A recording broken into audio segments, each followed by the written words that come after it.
आज बनवूया चमचमीत पापलेट फ्राय। तर यासाठी ते मी पापलेट असे कट करून घेतलेत।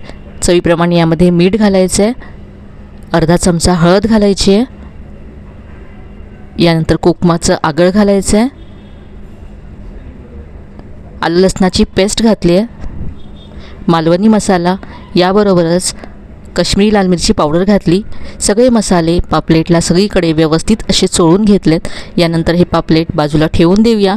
आता मसाला तयार करूया। तर यासाठी आलं, लसूण, ओलं खोबरं, कोथिंबीर आणि हिरव्या मिरच्या अशा जाडसर वाटून याचं वाटण तयार करून घेतलं।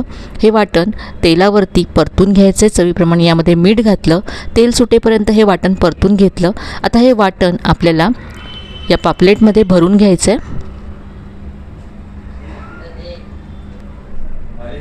आता हे मसाला भरलेलं पापलेट आपल्याला फ्राय करायचं आहे।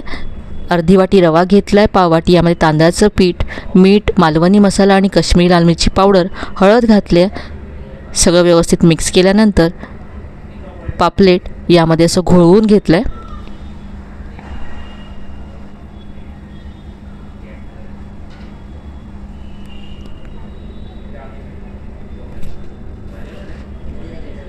आता हे असं मस्त कुरकुरीत होईपर्यंत फ्राय केलं तर चमचमीत भरलेलं पापलेट फ्राय तयार झालं आहे। नक्की करून पहा। रेसिपी आवडली असेल तर व्हिडिओला लाईक करा, शेअर करा आणि चॅनलला सबस्क्राईब करायला विसरू नका।